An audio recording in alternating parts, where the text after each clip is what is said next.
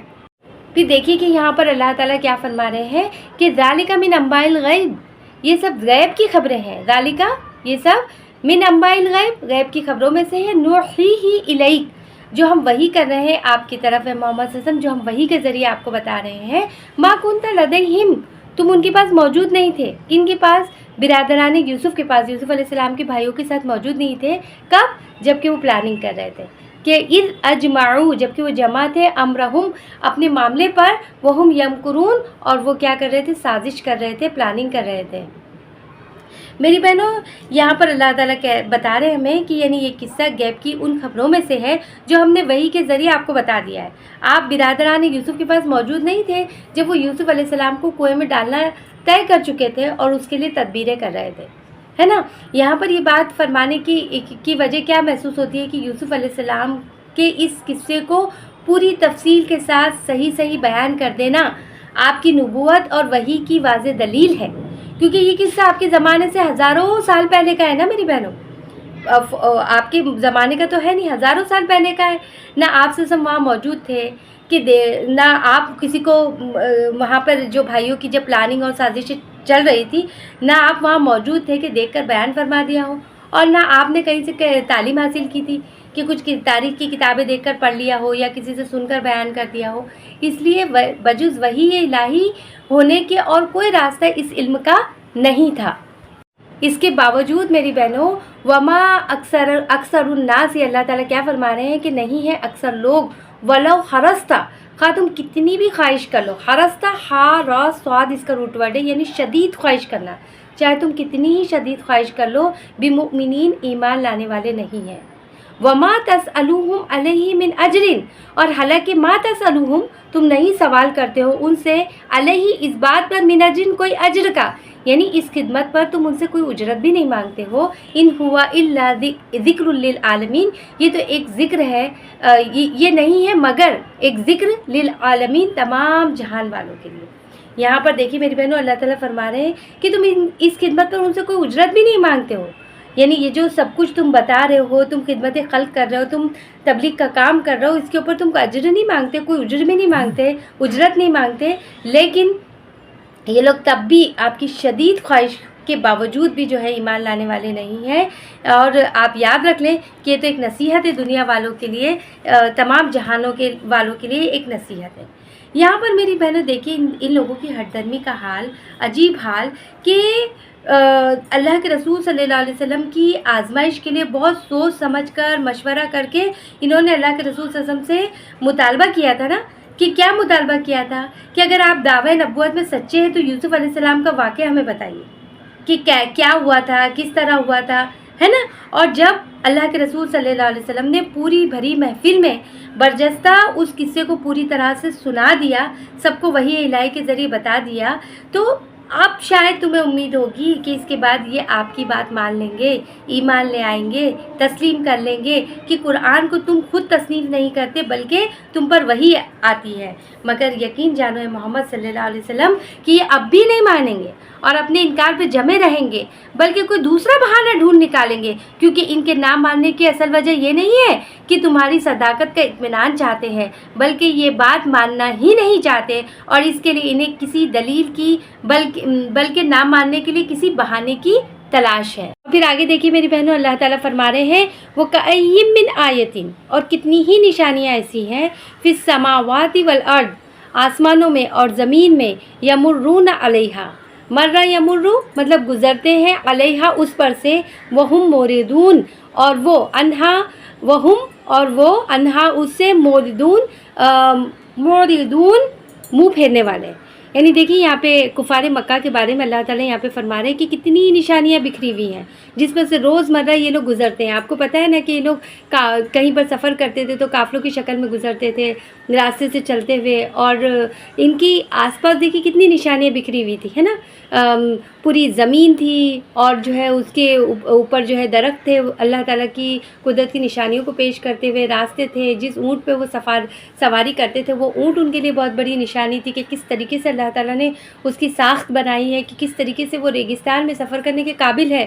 15 دنوں تک وہ اپنا کھانا اسٹور کر سکتا ہے اور چل سکتا ہے، بنا پانی پیے رہ سکتا ہے. اس کی پلکیں کتنی بڑی بڑی بنائی کہ جب ریت اڑے تو اس کی آنکھوں کے اندر نہ جائے. اس کی ٹانگیں اونچی اونچی بنائی تاکہ وہ ریت میں دھسے بھی تو جو ہے اونٹ کا جسم اوپر کی طرف رہے.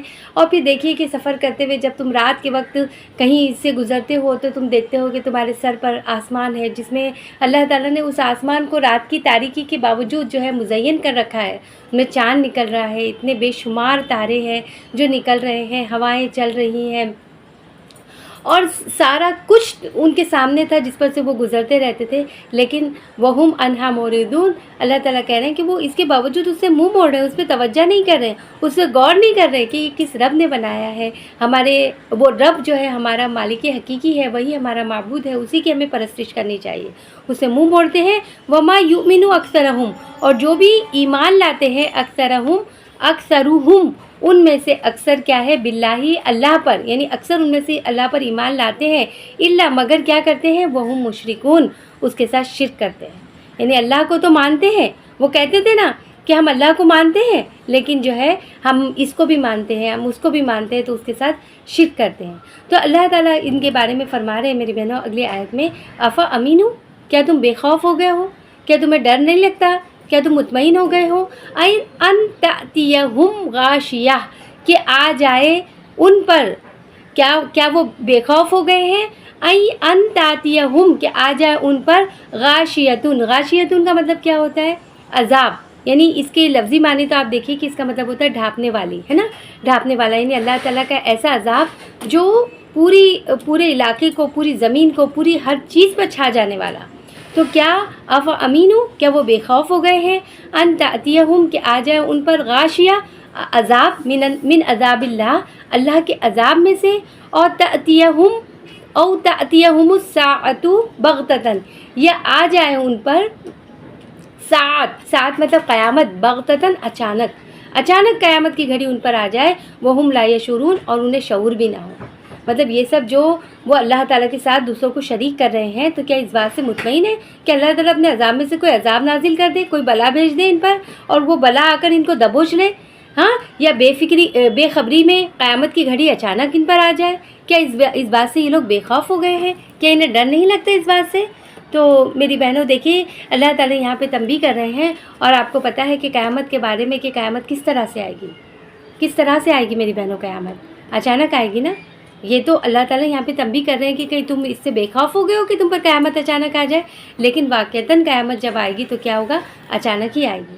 اس کے بارے میں دیکھیے اللہ کے رسول صلی اللہ علیہ وسلم نے فرمایا، حضرت ابو ہریرہ رضی اللہ تعالیٰ عنہ سے روایت ہے کہ اللہ کے رسول صلی اللہ علیہ وسلم نے فرمایا کہ قیامت جو ہے دفعتاً اور اچانک آ جائے گی، ہے نا. لوگ اپنے کاروبار میں مشغول ہوں گے، کوئی شخص گاہک کو کپڑے دکھانے کے لیے کپڑے کا تھان کھولا ہوا ہوگا اور ابھی معاملہ طے نہیں کر پائے گا کہ قیامت قائم ہو جائے گی.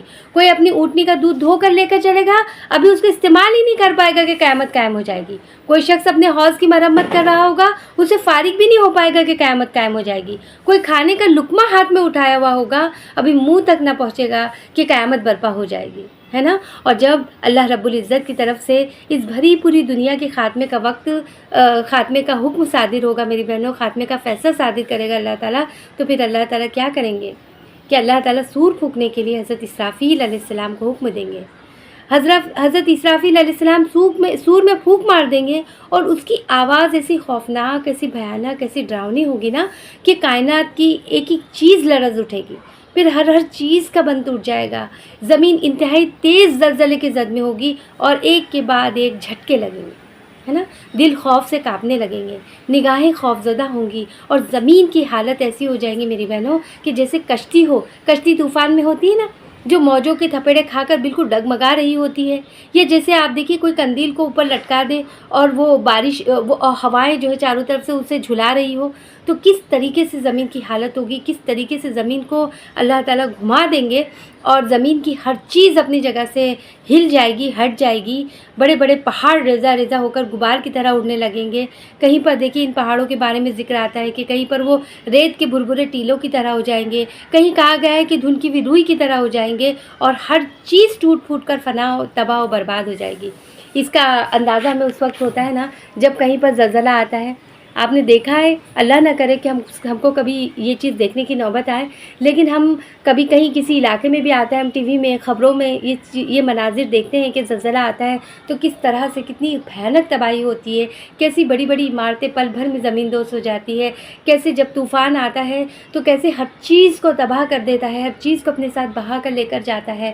سونامی آئی تھی تو دیکھیے کتنا بھیانک جو ہے نقصان ہوا تھا، انسانوں کا بھی اور مال کا بھی اور جان کا بھی اور جانوروں کا، پرندوں کا، ہر چیز کا، ہے نا۔ تو اس طرح کی جو قدرتی آفات کے مناظر ہم دیکھتے رہتے ہیں تو اللہ تعالیٰ یہاں پہ انہیں تنبیہ کر رہے ہیں، انہیں اس بات کا احساس دلا رہے ہیں کہ تم اتنا زمین میں چلتے ہو پھرتے ہو، اللہ تعالیٰ کی کائنات دیکھتے ہو، کھلا آسمان تمہارے سر کے اوپر ہوتا ہے، نیلا آسمان، سورج نکلتا ہے، روشنی بکھیرتا ہے، ہوائیں چلتی ہے، یہ سب کچھ دیکھتے ہو، اتنی بڑی بڑی چیزیں اور نایاب چیزیں اللہ تعالیٰ نے بنائی ہیں، اور تم اللہ کے ساتھ کسی اور کو شریک کرتے ہو۔ افامنوا ان تأتیہم غاشیہ، کیا تم اس بات سے بے خوف ہو گئے ہو، تمہیں ڈر نہیں لگتا کہ اچانک تم پہ عذاب آ جائے یا قیامت ہی آ جائے، اور تم وہم لا یشعرون، اور انہیں شعور بھی نہ ہو اس بات کا، تمہیں خوف نہیں آتا، ڈر نہیں لگتا۔ تو میری بہنوں یہاں پہ پھر دیکھیے آگے اللہ تعالیٰ فرما رہے ہیں کہ کل اے محمد صلی اللہ علیہ وسلم کہہ دیجئے، ھذا سبیل، ھذہ سبیلی، ھذہ یہ ہے، سبیلی میرا راستہ مطلب اسلام کا راستہ، دین کا راستہ، اللہ کا راستہ، ہے نا، یہ راستہ ہے۔ ادعو الی اللہ، میں بلاتا ہوں اللہ کی طرف، ہے نا، اس راستے کی طرف میں بلا رہا ہوں، یعنی میں اللہ کی طرف بلا رہا ہوں۔ علی بصیرۃ انا ومن اتبعنی، علی بصیرت، اس بصیرت کی بنا پر، یعنی وہ دانائی، وہ فہم، وہ فراست جو اللہ تعالیٰ نے مجھے عطا کی ہے، علی بصیرت، اس بصیرت کی بنا پر میں اللہ کی طرف تمہیں بلاتا ہوں، انا میں بھی، وہ من اتبعنی، اور جو میری پیروی کرتے ہیں وہ بھی، وہ سبحان اللہ ہی، اور پاک ہے اللہ، وما انا من المشرکین، اور میں شرک کرنے والوں میں سے نہیں ہوں۔ خالصتاً اسی کی عبادت ہمیں کرنا چاہیے، وہی عبادت کا مستحق ہے۔ اگر اس کی عبادت میں کسی دوسرے کو شریک کیا جائے تو یہ کیا ہوگی؟ یہ بہت ناانصافی کی بات ہوگی۔ لہٰذا نہ میں مشرکوں جیسے کام کرنے کو تیار ہوں اور نہ میرے پیروکار۔ میری بہنوں یہاں پر دیکھیے کہ اسلام کی اصل کیا ہے؟ اسلام کی اصل جو ہے توحید ہے۔ اللہ تعالیٰ اپنی ذات میں، اپنی صفات میں، اپنی عبادات میں یکتا ہے، تنہا ہے۔ خالصتاً اسی کی عبادت ہمیں کرنا چاہیے، وہی عبادت کا مستحق ہے۔ اگر اس کی عبادت میں کسی دوسرے کو شریک کیا جائے تو یہ کیا ہوگی؟ یہ بہت ناانصافی کی بات ہوگی۔ لہٰذا نہ میں مشرکوں جیسے کام کرنے کو تیار ہوں اور نہ میرے پیروکار۔ میری بہنوں یہاں پر دیکھیے کہ اسلام کی اصل کیا ہے؟ اسلام کی اصل جو ہے توحید ہے۔ اللہ تعالیٰ اپنی ذات میں، اپنی صفات میں، اپنی عبادات میں یکتا ہے، تنہا ہے، اس میں کسی کو شریک نہیں کرنا چاہیے، چاہے وہ جاندار ہو، چاہے بے جان ہو، چاہے انسان ہو، چاہے غیر انسان ہو، چاہے زندہ ہو، چاہے مردہ ہو۔ یہ کیا ہے میری بہنوں؟ یہ شرک اکبر ہے۔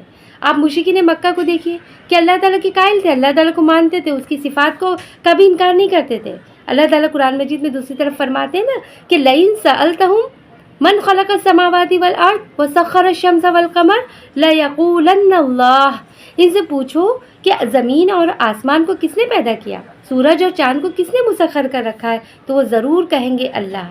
یعنی اس بات کا اقرار تھا کہ ہم کو بنانے والا، بارشیں برسانے والا، ہم کو پالنے والا، ہم کو ہماری پرورش کرنے والا اللہ رب العالمین ہے۔ لیکن جب ان سے پوچھا جاتا کہ تب تم شرک کیوں کرتے ہو، تو وہ کہتے ہیں ہم یہ جو پوجا پاٹ کرتے ہیں، نظر و نیاز کرتے ہیں، چڑھاوے چڑھاتے ہیں، اس لیے کہ یہ بت اللہ سے ہمیں قریب کر دیں گے۔ کہتے کہ ما نعبدہم الا لیقربونا الی اللہ زلفی، یہ تھا مشرکین کا شرک کہ سال کے 365 دن ان کی پوجا کر رہے ہیں، انہیں بنا رہے ہیں، سنوار رہے ہیں، اٹھا کے لا رہے ہیں، اور یہ اس لیے کر رہے ہیں کہ اللہ کے قریب کر دے۔ میری بہنوں، اللہ تعالیٰ نے پوری کائنات کو تنہا سجایا ہے نا، وہی خالق ہے، وہی مالک ہے، وہی رازق ہے، ہمیں اس لیے پیدا کیا کہ ہم اس کی عبادت کریں۔ یہ پیشانی اللہ تعالیٰ نے ہماری کس لیے بنائی ہے؟ اس لیے بنائی نا کہ اس کے علاوہ کسی اور کے سامنے نہ جھکے۔ لیکن آج ہم دیکھ رہے ہیں ہمارے سماج کا حال کہ کسی اور کے آگے جھک رہی ہے۔ سجدہ جو صرف اللہ کا حق تھا، انسان مختلف دلوں پر جا کر جھک رہا ہے، کسی کو نفع کا مالک سمجھ رہا ہے، کسی کو نقصان کا مالک سمجھ رہا ہے، کسی سے مرادیں مانگ رہا ہے، کوئی تکلیف ہے، اولاد نہیں ہو رہی، کاروبار نہیں چل رہا، رشتوں کے لیے مسئلہ ہو رہا ہے، تو مختلف دروں پر جا کر دعائیں کی جا رہی کہ یہ دے دیں گے، وہ دے دیں گے، یہ اللہ سے ہماری سفارش کر دیں گے، ان سے دعائیں کروائیں گے تو ہمارے کام بن جائیں گے۔ یاد رکھیں میری بہنوں کہ یہ بدترین شرک ہے۔ اللہ تعالیٰ فرماتا ہے کہ مجھ سے مانگو، میں تمہیں دوں گا۔ کیوں در در انسان بھٹک رہا ہے اور اپنے ایمان کو داؤ پر لگا رہا ہے، اپنے ایمان کا سودا کر رہا ہے۔ کو بتاتے چلوں کہ اللہ تعالیٰ قیامت کے دن سب سے کم عذاب والے دوزخی سے فرمائے گا کہ اگر زمین بھر تمام اشیاء تیری ملک میں ہو تو کیا تو عذاب سے نجات پانے کے لیے دے دے گا؟ یعنی زمین میں جو کچھ ہے، جو کچھ بھی پائی جاتی ہے چیزیں، ہیرے موتی جواہرات اور نہ جانے کیا کچھ ہے زمین میں، وہ سارا کچھ تجھے اس کا مالک بنا دیا جائے، تیری ملکیت میں دے دیا جائے، اور تجھ سے کہا جائے کہ یہ سارا کچھ ہمیں دے دے اور عذاب سے نجات پا جا، تو کیا تو ایسا کرے گا؟ تو وہ کہے گا کہ ہاں۔ دیکھیے میری بہنوں، کس سے اللہ تعالیٰ فرما رہے ہیں؟ جو سب سے کم درجے کے عذاب میں ہوگا، سب سے کم عذاب والے دوزخی سے یہ کہے گا، تو وہ کہے گا کہ ہاں میں سب کچھ اللہ تعالیٰ اس عذاب سے نجات پانے کے لیے دے دوں گا۔ تو اللہ تعالیٰ فرمائے گا کہ میں نے تجھ سے تو اس سے بہت آسان بات کا سوال کیا تھا، اور تو اس وقت صلب آدم میں تھا کہ تو میرے ساتھ کسی کو شریک نہ کرنا، مگر تو شرک کیے بغیر نہ رہا۔ تو یہاں پر اللہ کے رسول صلی اللہ علیہ وسلم کیا کہہ رہے ہیں؟ اللہ تعالیٰ کیا فرما رہے ہیں؟ کیا کہہ دو کہ وما انا من المشرکین، کہ میں مشرکین میں سے نہیں ہوں، میں شرک کرنے والوں میں سے نہیں ہوں، میں صرف ایک اللہ وحدہ لا شریک کی پرستش کرتا ہوں، اسی کی عبادت کرتا ہوں، اسی کی بندگی بجا لاتا ہوں۔ پھر دیکھیے اللہ تعالیٰ آگے کیا فرما رہے ہیں؟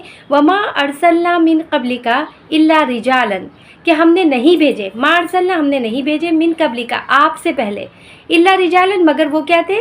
رجال تھے۔ رجال مطلب ویسے تو مرد ہوتا ہے، یا پھر آپ انسان بھی یہاں ترجمہ کر سکتے ہیں کہ ہم نے جو پیغمبر بھی تم سے پہلے بھیجے ہیں محمد صلی اللہ علیہ وسلم، وہ سب انسان ہی تھے۔ نوحی الیہم، ہم وحی کرتے تھے، الیہم ان کی طرف، ہے نا، ان کی طرف، من اہل القریٰ، وہ کہاں کے رہنے والے تھے؟ من اہل القریٰ، بستیوں کے رہنے والے تھے۔ یعنی اے محمد صلی اللہ علیہ وسلم، ہم نے تم سے پہلے جو پیغمبر بھیجے تھے وہ سب کے سب انسان ہی تھے، اور انہی بستیوں کے رہنے والوں میں سے تھے، اور انہی کی طرف ہم وہی بھیجتے رہے ہیں، ہے نا۔ علم یسیرو، کیا وہ چلے پھرے نہیں فی الارض، زمین میں چل پھر کر دیکھا نہیں؟ فینظرو کیف کان عاقبۃ الذین من قبلہم، فینظرو کہ انہیں نظر آتا، فینظرو بس کیا انہیں نظر نہیں آیا، یا وہ دیکھتے یا انہیں نظر آتا؟ کیفا، کیسے انجام ہوا ہے، کیف کان عاقبۃ الذین، کس کا انجام؟ الذین من قبلہم، ان کے پہلے جو گزر چکے ہیں۔ وَلَدَارُ الْآخِرَةِ خَيْرٌ، اور آخرت کا گھر ہی بہتر ہے، للذین، ان لوگوں کے لیے جو کیا کیے، للذین اتقوا، جنہوں نے تقوی کی راہ اختیار کی، پرہیزگاری اختیار کی، اللہ سے ڈرتے ہوئے کام کرتے رہے، اللہ کی نافرمانیوں سے بچتے رہے۔ افلا تعقلون، کیا تم عقل نہیں رکھتے؟ میری بہنوں دیکھیے یہاں پر اللہ تعالیٰ فرما رہے ہیں کہ ہم نے جتنے بھی رسول بھیجے دنیا میں وہ مرد ہی تھے، انسان ہی تھے، ہم ان کی طرف وحی کیا کرتے تھے۔ اب جو ہے یہ لوگ ہیں محمد صلی اللہ علیہ وسلم تمہاری بات کی طرف اس لیے توجہ نہیں کر رہے، یعنی کفار مکہ اللہ کے رسول صلی اللہ علیہ وسلم کو جھٹلا رہے تھے نا، مان نہیں رہے تھے، ایمان نہیں لا رہے تھے، تو اللہ تعالیٰ دیکھیے ان کو اس آیت میں بتا رہے ہیں کہ یہ لوگ تمہاری طرف توجہ نہیں کرتے، کہ اور اس کی وجہ یہ کہ یہ بتاتے ہیں کہ جو شخص کل ان کے شہر میں پیدا ہوا، انہی کے درمیان بچے سے جوان ہوا، جوان سے بوڑھا ہوا، اس کے متعلق کیسے مان لے کہ یکایک ایک روز خدا نے اسے اپنا سفیر مقرر کیا، اپنا رسول مقرر کر دیا۔ لیکن یہ کوئی انوکھی بات نہیں ہے میری بہنوں، ہے نا، جس سے آج دنیا میں پہلی بار جو ہے ان کو سابقہ پیش آیا ہو۔ اس سے پہلے بھی اللہ تعالیٰ بہت سارے نبی رسول بھیج چکا ہے، اور وہ سب کے سب انسان ہی تھے، ہے نا۔ پھر یہ بھی کسی سے کبھی نہیں ہوا کہ اچانک ایک اجنبی شخص شہر میں نمودار ہو گیا اور اس نے کہا کہ میں جو ہے اللہ کا پیغمبر ہوں۔ بلکہ جو لوگ بھی انسانوں کی اصلاح کے لیے اٹھائے گئے وہ سب ان کی اپنی بستیوں کے ہی رہنے والے تھے. آپ مسیح علیہ السلام کو دیکھ لیں، موسیٰ علیہ السلام کو، ابراہیم علیہ السلام کو، جن کو یہ سب مانتے تھے.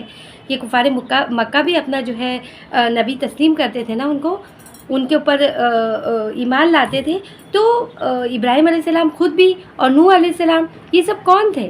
اب تم خود ہی تم خود ہی دیکھ لو کہ جن قوموں نے ان لوگوں کی دعوت اصلاح کو قبول نہ کیا، مطلب پیغمبروں کی دعوت کو، پیغمبروں کی تبلیغ کو قبول نہ کیا اور اپنی خواہشات کے پیچھے چلتے رہے، ان کا انجام کیا ہوا؟ تم خود اپنے جو ہے تجارتی سفروں میں جو ہے شام کی طرف اور الگ الگ علاقوں میں جاتے ہو، تمہارا گزر جو ہے عاد اور سمود اور مدین اور قوم لوط وغیرہ کی تباہ شدہ علاقوں سے ہوتا رہتا ہے. کیا کوئی سبق تمہیں نہیں ملا؟ یہ انجام جو انہوں نے دنیا میں دیکھا، یہی تو خبر دے رہا ہے نا کہ عاقبت میں بھی وہ اس سے بدتر انجام دیکھیں گے. اور یہ کہ جن لوگوں نے دنیا میں اپنی اصلاح کر لی، نبیوں پہ ایمان لائے، ان کے پیچھے چل پڑے، وہ صرف دنیا ہی میں اچھے نہ رہے بلکہ آخرت میں بھی ان کا انجام اس سے بہتر ہوگا، ہے نا. پھر دیکھیے کہ آگے اللہ تعالیٰ فرما رہے حتیٰ، یہاں تک کہ اذا استیأسا، یہاں تک کہ جب استیأسا مطلب مایوس ہو گئے، اور رسول جب مایوس ہو گئے رسول، وہ ظنوا اور وہ گمان کرنے لگے، انہم کہ وہ قد کذبوا جاءہم، قد کذبوا کہ وہ جھٹلا دیے گئے ہیں. یعنی پیغمبروں کے ساتھ بھی یہی ہوتا رہا کہ مدتوں وہ لوگ نصیحت کرتے رہے، لوگوں نے سن کر نہ دیا، یہاں تک کہ جب پیغمبر لوگوں سے مایوس ہو گئے اور لوگوں نے بھی سمجھ لیا کہ کذبوا، قد کذبوا، ان سے جھوٹ بولا گیا تھا، تو جاءہم نصرنا، تو ایسے وقت میں کیا ہوا؟ یکایک ہماری مدد جو ہے پیغمبروں کو پہنچی. جاءہم، آ گئی ان کے پاس، نصرنا ہماری مدد، فنجیا بس ہم نے بچا لیا، من نشاؤ جسے چاہا، یعنی بس ہم نے بچا لیا جسے ہم نے چاہا، ولا یرد باسنا عن القوم المجرمین، اور نہیں ٹالا جاتا، ہے نا، نہیں ٹالا جاتا باسنا ہمارا عذاب، ہم عن القوم المجرمین، مجرمین قوم سے. یعنی جب ایسا موقع آ جاتا ہے، جب ہماری مدد جو ہے پہنچ جاتی ہے پیغمبروں کو، اور ایسا موقع آ جاتا ہے تو ہمارا قاعدہ یہ ہے کہ جسے ہم چاہتے ہیں بچا لیتے ہیں، اور مجرموں پر سے تو ہمارا عذاب ٹالا ہی نہیں جا سکتا. اس آیت کے متعلق دیکھیے ایک حدیث ہے کہ حضرت عروہ بن زبیر رضی اللہ تعالیٰ عنہ نے حضرت عائشہ رضی اللہ تعالیٰ عنہ سے اس کا مطلب پوچھا تھا، یعنی اس آیت کا. تو انہوں نے فرمایا کہ اس کا مطلب یہ ہے کہ پیغمبروں کو جن لوگوں نے مانا اور ان کی تصدیق کی، جب ایک مدت دراز تک ان پر آفت مصیبت آتی رہی اور اللہ کی مدد آنے میں دیر ہو گئی، اور پیغمبر جھٹلانے والوں کی ایمان لانے سے نا امید ہو گئے، اور یہ گمان کرنے لگے کہ جو لوگ ایمان لا چکے ہیں اب وہ بھی ہمیں جھوٹا سمجھنے لگیں گے، اس وقت اللہ تعالیٰ کی مدد آ پہنچی، ہے نا. یعنی اللہ تعالیٰ کی مدد آنے میں دیر لگتی ہے یا کبھی دیر ہو سکتی ہے، انتظار کرنا پڑ سکتا ہے. اور جب یہ انتظار انسان کرتا ہے یا وہ ایمان والے کرتے ہیں تو کیا ہوتا ہے، دو طرفہ اثر ہوتا ہے نا. ایک تو جو ایمان لائے ہوئے ہیں وہ اللہ کی مدد کے منتظر ہوتے ہیں، کیونکہ ان کو پختہ یقین ہوتا ہے کہ اللہ کی مدد ضرور آئیں گی، کیونکہ ہم اللہ کے ماننے والے ہیں، اس کی راہ میں جد و جہد کر رہے ہیں. لیکن دوسری طرف جو کافر ہوتے ہیں وہ کیا ہوتے ہیں، اور اکڑ جاتے ہیں اور پھول جاتے ہیں کہ دیکھو ہم ان کو اتنا ستا رہے ہیں، اتنا ظلم کر رہے ہیں، مار رہے ہیں، پیٹ رہے ہیں، قتل کر رہے ہیں، ان کی روزی روٹی کو تنگ کر دیا ہے، پھر بھی ہم کو تو کچھ بھی نہیں ہو رہا. یعنی یہ سب ساری باتیں جو ہے بے معنی ہے، کچھ مدد آنے والی نہیں ہے. اس لیے وہ اپنی جو ہے عمل میں اور زیادہ ہٹ دھرم ہو جاتے ہیں، پختہ ہو جاتے ہیں، اور زیادہ نافرمانیاں اور ظلم ستم کرنے لگتے ہیں، نافرمانیاں کرنے لگتے ہیں، شرک کرنے لگتے ہیں، نبی کے خلاف سارے کام کرنے لگتے ہیں کہ اللہ تعالیٰ فرما رہے ہیں کہ پھر کیا ہوتا ہے، اچانک ہماری مدد آ جاتی ہے نا. اور جب اللہ تعالیٰ کی مدد آ جاتی ہے تو پھر اللہ تعالیٰ کہہ رہے ہیں کہ ولا یرد باسنا عن القوم المجرمین، کہ جب اللہ تعالیٰ کی مدد آ جاتی ہے تو پھر کیا ہوتا ہے کہ ہم مجرم لوگوں سے ہمارا عذاب ٹالا نہیں جا سکتا. لقد کان فی قصصہم عبرۃ، کہ ان کے قصوں میں عبرت ہے. اے ایمان والو، اہل ایمان، تمہارے لیے ان کے قصوں میں، یعنی نبیوں کے قصوں میں، ان حضرات کے قصوں میں تمہارے لیے عبرت ہے. لأولی الالباب، عقل والوں کے لیے، ہے نا، جو عقل و ہوش رکھنے والوں کے لیے عبرت ہے. ما کان حدیثاً، کہ نہیں ہے کوئی حدیث یا کوئی بات یفترا کہ جو گڑھ لی گئی ہو. یعنی یہاں جو کچھ بھی قرآن میں بیان کیا جا رہا ہے یہ بناوٹی باتیں نہیں ہیں، کھڑی ہوئی باتیں نہیں ہیں، بلکہ وہ لیکن تصدیق الذی، لیکن تصدیق کرتی ہے الذی اس کی بین یدیہ، جو پہلے سے آئی ہوئی کتابیں ہیں۔ یعنی یہاں جو کچھ بھی قرآن میں بیان کیا جا رہا ہے یہ بناوٹی باتیں نہیں ہیں، گھڑی ہوئی باتیں نہیں ہیں، بلکہ جو کتابیں اس سے پہلے آئی ہوئی ہیں انہی کی تصدیق ہے۔ وہ تفصیل کل شیء، اور ہر چیز کی تفصیل ہے، وہ ہدی و رحمہ، اور ہدایت ہے اور رحمت ہے، لقوم یؤمنون، اس قوم کے لیے جو ایمان لاتے ہیں، یعنی ایمان لانے والوں کے لیے ہدایت اور رحمت ہے۔ یہاں پر دیکھیے کہ اللہ تعالیٰ فرما رہا ہے کہ ان لوگوں کے قصوں میں عقل والوں کے لیے بڑی عبرت ہے۔ ان لوگوں سے مراد کون ہے؟ تمام انبیاء علیہ السلام کے قصے جو قرآن میں مذکور ہیں، ہے نا، وہ بھی ہو سکتے ہیں، اور خاص طور سے یوسف علیہ السلام کا قصہ بھی جو اس صورت میں بیان ہوا ہے وہ بھی اس سے مراد ہو سکتا ہے، کیونکہ اس واقعے میں یہ بات پوری طرح روشن ہو کر سامنے آ گئی کہ اللہ تعالیٰ کے فرمانبردار بندوں کی کس کس طریقے سے تائید اور نصرت ہوتی ہے۔ کہ دیکھیے کنویں سے نکال کر تخت سلطنت پر اللہ تعالیٰ نے بٹھا دیا، بدنامی سے نکال کر نیک نامی کی انتہا پر پہنچا دیے جاتے ہیں، اور مکر فریب کرنے والوں کا انجام ذلت و رسوائی ہوتا ہے نا۔ پھر آگے اللہ تعالیٰ کہہ رہے ہیں کہ یعنی یہ نہیں ہے کوئی گھڑی ہوئی بات نہیں ہے، بلکہ تصدیق کرتی ہے ان کتابوں کی جو اس سے پہلے نازل ہو چکی ہے۔ کیونکہ آپ دیکھیے کہ توریت میں، انجیل میں بھی یہ قصہ یوسف علیہ السلام کے قصے کے بارے میں آتا ہے کہ وہ ان میں بھی مذکور ہے، اور یہ قرآن جو ہے تفصیل ہے ہر چیز کی۔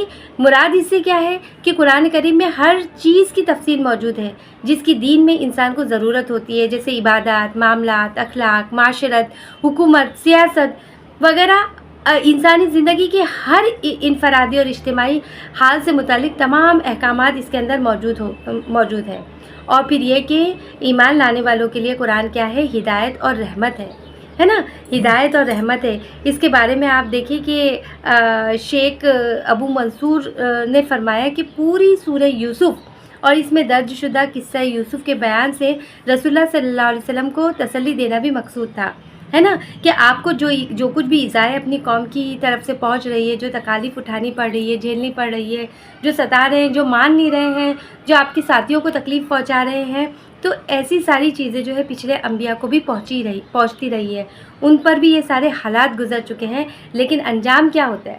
ہر نبی کا دیکھیے اتنے سارے قصے قرآن مجید میں موجود ہیں، تو اس سے یہ سبق ہمیں ملتا ہے نا کہ انجام کیا ہوتا ہے، کسی بھی ظلم کا انجام کیا ہوتا ہے، کسی بھی آزمائش کا انجام کیا ہوتا ہے، کہ جو اللہ کے ماننے والے ہوتے ہیں اللہ تعالیٰ اپنے پیغمبروں کو ہمیشہ غالب فرماتا ہے، انہیں کامیابی عطا فرماتا ہے، انہیں نیک نامی عطا فرماتا ہے، ان کا درجہ بلند فرماتا ہے۔ آپ سسم کا معاملہ بھی ایسا ہی ہونے والا ہے۔ اس میں اللہ کے رسول صلی اللہ علیہ وسلم کو بہت بہترین طریقے سے تسلی بھی دی گئی ہے۔ تو میری بہنوں یہاں پر دیکھیں کہ ہماری یہ سورہ یوسف الحمدللہ مکمل ہوئی، اور آج کا سبق بھی مکمل ہوا، اور اس کے اندر بہت سارے اسباق ہیں میری بہنوں۔ سورہ یوسف ایک بہت امپورٹنٹ اور بہت اہم صورت ہے قرآن مجید میں، جس کے اندر اس ایک صورت پر ہی انسان بہت زیادہ غور کر کے اور بہت زیادہ مطلب اس کے اندر تدبر کرے، غور و فکر کرے، تو اس کی زندگیوں کو پوری طرح سے یہ چینج کر سکتی ہے نا۔ اس میں صبر ہے، تقویٰ ہے، ہر مشکل کے بعد آسانی کی تعلیم دی گئی ہے، تدبیر کرنے کا طریقہ بتایا گیا ہے نا۔ پھر اسی طرح سے ہر کام میں حکمت بیان کی گئی ہے کہ جو بھی ہوتا ہے اس میں اللہ تعالیٰ کی کوئی نہ کوئی حکمت اور مصلحت ہوتی ہے۔ پھر اس میں درگزر کی بات ہے نا۔ پھر اسی طرح سے ہر موقع پر اللہ تعالیٰ کا ذکر ہے، توکل ہے۔ پھر برائی کا انجام کیا ہوتا ہے وہ بیان کیا گیا ہے، معاف کر دینے کے بارے میں اس میں بتایا گیا ہے۔ اس سے ہمیں پتہ چلتا ہے کہ انسان کو ہمیشہ پر امید رہنا چاہیے، ہے نا، کبھی مایوس نہیں ہونا چاہیے اللہ تعالیٰ کی ذات سے۔ پھر یہ کہ مشکل کے بعد آسانی ہے، ہر مشکل کے بعد آسانی ہے، ان مع العسر یسرا، ہے نا۔ پھر اسی طرح سے احسان کی روش کے بارے میں اس میں پتہ چلتا ہے کہ احسان کرنا چاہیے۔ پھر یہ کہ اللہ تعالیٰ سے مدد مانگے انسان، پھر آخرت کے لیے سوچے، ہے نا۔ اور پھر یہ کہ سب سے بڑی چیز یہ ہے کہ اصلاح کی گنجائش ہمیشہ رہتی ہے۔ دیکھیے یوسف علیہ السلام کے بھائی لوگوں نے حسد کی انتہا پر پہنچ گئے تھے، ہے نا، کہ بالکل بھی اپنے بھائی کو کنویں میں ڈال دیا تھا، بے یار و مددگار چھوڑ کر چلے گئے تھے، کتنے یعنی حسد کی انتہا تھی۔ لیکن دیکھیے کہ اس کے بعد انہوں نے لاسٹ میں سورہ میں کیا آتا ہے کہ انہوں نے توبہ کی، اور اپنے والد سے بھی کہا کہ والد ہمارے لیے توبہ کی درخواست کر دیجیے اپنے رب سے۔ تو یعنی کہنے کا مطلب یہ کہ کوئی انسان کتنا بھی برا ہو، چور ہو، ڈاکو ہو، کتنا بھی زیادہ اللہ تعالیٰ کا نافرمان ہو اور گھٹیا سے گھٹیا حرکتیں کرنے والا ہو، تو یہ اس کے امکانات بہت زیادہ رہتے ہیں کہ اللہ تعالیٰ اسے ہدایت دے سکتا ہے، وہ مرنے سے پہلے توبہ کر سکتا ہے۔ جیسے آپ وہ واقعہ یاد کر لیجئے کہ ایک شخص نے کیا کیا تھا، 99 قتل کیے تھے نا، وہ ڈاکو تھا، ظاہر سی بات ہے 99 لوگوں کو قتل کر دیا تھا، اور وہ جو ہے تڑپ اٹھا، اس کے دل میں ہدایت کی روشنی پیدا ہو گئی اور وہ سوچنے لگا کہ کیا مجھے توبہ مل سکتی ہے؟ اگر میں اس بات سے باز آ جاؤں، میں ان کاموں سے باز آ جاؤں تو کیا میرا رب مجھے معاف کر سکتا ہے؟ اب اسی بے چینی میں، اسی گھبراہٹ میں اور اسی تجسس میں وہ نکل پڑتا ہے اپنے گھر سے، اور اس کو راستے میں ایک راہب ملتا ہے، اس سے پوچھتا ہے کہ میں 99 لوگوں کا قاتل ہوں، کیا مجھے میرا رب معاف کر سکتا ہے؟ اللہ تعالیٰ مجھے معافی دے سکتا ہے؟ تو راہب کہتا ہے کہ نہیں، تمہیں کیسے معافی مل سکتی ہے؟ تم تو اتنے زیادہ لوگوں کے قتل کرنے والے ہو، اور وہ بولتے نا 100 چوہے کھا کر بلی حج کو چلی، ویسا والا معاملہ ہے، تو تمہیں کیسی معافی مل سکتی ہے؟ تو اس شخص کو اتنا غصہ آتا ہے کہ اسے بھی قتل کر دیتا ہے۔ اب وہ کتنے لوگوں کا قاتل تھا؟ 100 لوگوں کا، لیکن اس کا تجسس، اس کی بے چینی اسے بیٹھنے نہیں دیتی، وہ پھر چل پڑتا ہے، آگے چل پڑتا ہے۔ اسے ایک اور شخص ملتا ہے، ایک اور راہب ملتا ہے، اسے پوچھتا ہے کہ میں 100 لوگوں کا قاتل ہوں، کیا مجھے میرا رب معاف کر سکتا ہے؟ تو وہ کہتا ہے کہ کیوں نہیں، ضرور کر سکتا ہے، اللہ تعالیٰ کو تو توبہ کرنے والے بہت پسند ہے، تم توبہ کر لو اور تم جس بستی میں رہتے تھے وہ بستی چھوڑ دو، کیونکہ ہوتا کیا ہے، ایک گنہگار شخص اگر اللہ تعالیٰ کی طرف پلٹ آنا بھی چاہتا ہے، وہ دین کا راستہ اختیار کرنا چاہتا ہے، لیکن لوگ اس کی پرانی عیبوں کو، پرانی جو ہے اس کی گناہوں کو جانتے ہیں، تو اس کو تانے دے دے کر پریشان کر دیتے ہیں۔ اس لیے وہ کہتا ہے کہ تم کیا کرو، اس بستی کو چھوڑ دو اور تم کیا کرو، دوسری فلاں جگہ پہ جا کر رہنے لگو اور ان کے ساتھ آگے کی زندگی گزارو، ہے نا۔ تو کیا ہوتا ہے، وہ شخص جو ہے توبہ کرتا ہے اور ایمان لاتا ہے اور اس راستے پہ چل پڑتا ہے جہاں کا راستہ وہ راہب اسے بتاتا ہے، اور پھر کیا ہوتا ہے میری بہنوں، آپ سب جانتے ہیں کہ راستے میں اس کی موت ہو جاتی ہے۔ اب جو ہے دونوں فرشتے آتے ہیں، رحمت کے بھی اور عذاب کے بھی، کہ کون اس کی روح قبض کر لے۔ کون تھا وہ شخص؟ 100 لوگوں کا قاتل تھا نا، لیکن کیا ہوتا ہے کہ وہ جگہ ناپی جاتی ہے جہاں سے وہ چل پڑا تھا، اور اس جگہ کو بھی ناپا جاتا ہے جہاں اسے جانا تھا، اور دیکھیے اللہ کی قدرت کہ وہ جگہ قریب نکلتی ہے جہاں اسے پہنچنا تھا، اور رحمت کے فرشتے اس کی روح قبض کر لیتے ہیں۔ تو اس سے کیا پتہ چلتا ہے میری بہنوں، یوسف علیہ السلام کے بھائیوں کو بھی دیکھیے، یعنی بچپن میں اپنے بھائی سے اتنا حسد کیا کہ کنویں میں ڈال دیا، اور پھر بھائی نے کتنی تکلیفیں جھیل کر پھر دیکھیے اللہ تعالیٰ نے انہیں مصر کی تخت سلطنت پہ بٹھا دیا، اور کتنے سال بیتے ہوں گے نا اس میں، مطلب بچپن سے پورے جوانی سے پھر وہ ادھیڑ عمر کا زمانہ آ گیا، تب تک کتنے سال گزر گئے، اور ان کے بھائی لوگ دیکھیے اس عمر میں آ کر ان کے بھائیوں نے توبہ کی، ہے نا۔ تو امکانات رہتے ہیں، تو کسی بھی طرح سے، کسی بھی صورت میں اللہ تعالیٰ سے مایوس نہیں ہونا چاہیے۔ اگر انسان گنہگار ہے تو وہ ہر عمر میں، ہر وقت اللہ سے توبہ کر کے اللہ کی طرف رجوع ہو سکتا ہے۔ ہاں، البتہ توبہ قبول ہوتی ہے کب تک؟ جب تک کہ سانس اکھڑنے نہ لگے، جب تک فرشتے نظر نہ آنے لگے، ہے نا۔ جب سانس اکھڑنے لگے، جب گیپ کھلنے لگے، جب فرشتے نظر آنے لگے اور انسان توبہ کرے، تو جب توبہ کر کے فائدہ نہیں ہے۔ توبہ کب کر لینا چاہیے؟ مرنے سے پہلے ہی، اور ہمیں پتہ ہے کہ ہم کب مریں گے، اس لیے کوئی موقع، کوئی ایسا لمحہ نہ چھوڑے کہ جب اپنی غلطی کا احساس ہو تو فوراً اللہ تعالیٰ سے رجوع کر لیں، اللہ تعالیٰ سے معافی مانگ لیں اپنے گناہوں کی، اور اللہ کے راستے کی طرف چل پڑنے کی کوشش کریں، ہے نا۔ تو یہ آج الحمدللہ ثم الحمدللہ آج ہماری سورہ مکمل ہوئی۔ اللہ تعالیٰ کا شکر ہے، اللہ تعالیٰ ہمیں اس سورہ کو سمجھنے کی اور اس کے اندر جتنے بھی اسباق ہیں، اللہ تعالیٰ ہمیں اس پر عمل کرنے کی اور اسے اپنی زندگیوں میں نافذ کرنے کی اور اس کی تبلیغ کرنے کی ہمیں توفیق عطا فرمائے، اور ہم سے ہمارے دلوں میں اس کی ساری اچھی باتوں کو راسخ کر دے، جما دے ہمارے دلوں میں، اور ہمیں عمل پیرا کر دے، اور اپنی دعاؤں میں ضرور یاد رکھیے گا۔